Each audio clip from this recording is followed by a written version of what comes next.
আসসালামু আলাইকুম। আমি আছি এখন নাইশা টলার ঘাট, বান্দুরা নাইশা বাজারের সাথে পদ্মা নদীর পার।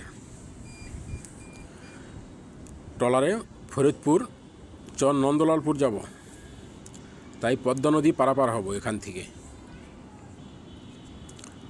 অনেক দিন পর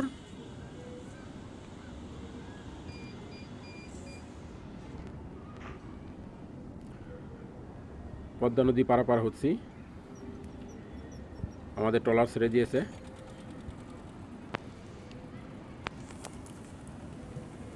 এই যে দেখেন কত লোক, তারা সকলে বাজার সদাই করে নিয়ে আসছে সংসারের জন্য।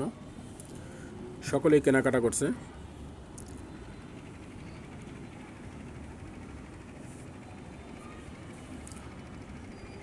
এখান থেকে তাদের কেনাকাটা করা সহজ। ছোট ছোট বাচ্চারা বড়দের সাথে আসছে।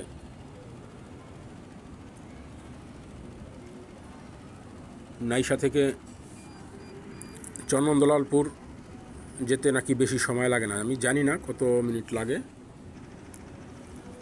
তো দেখি কত মিনিট লাগে।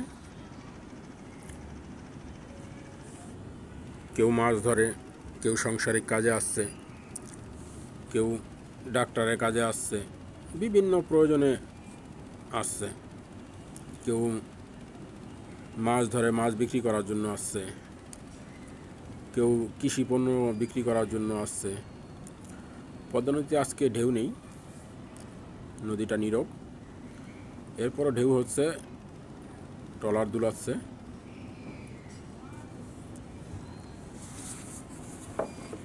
অনেক দিন হয় পদ্মা নদী পার হই না।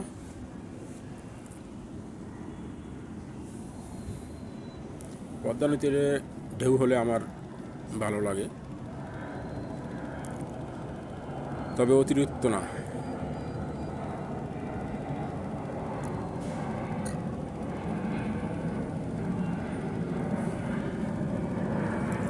আমরা কাছাকাছি চলে আসছি।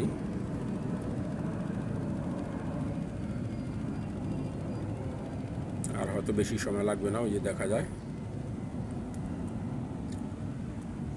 এটাই চর নন্দলালপুর। এটা ফরিদপুরের আওতাধীন, ফরিদপুর জেলা।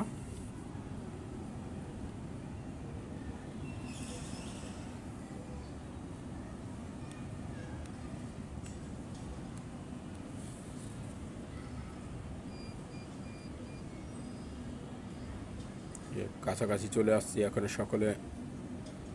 সকলের মালামাল বুঝে নিচ্ছে, কে কী নিয়ে আসছে, কোনো কিছু যেন ভুলে থেকে না যায়, সেগুলো সবাই সন্ধান করতেছে।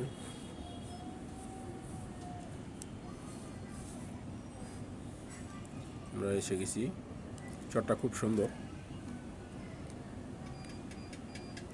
সবুজ,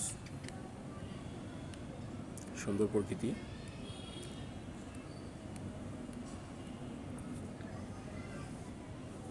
সবাই নামার জন্য প্রস্তুত।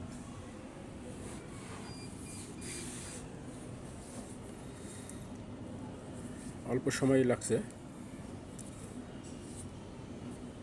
28 মিনিটের মতো লাগছে। যে বাচ্চাদের জন্য গ্যান্ডারি আর বিভিন্ন রকম খাবার দাবার নিয়ে যাচ্ছে। সাংসারিক বাজার সদায়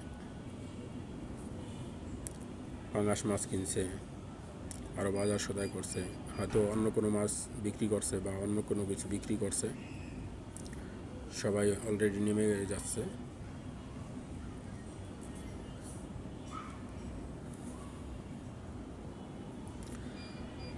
আসলে চরের প্রকৃতি খুব সুন্দর। চরের মানুষের সাদাসিধা জীবনযাপন, এটা আমার খুব ভালো লাগে। কেননা এই অঞ্চলগুলো খুব ফেতনামুক্ত।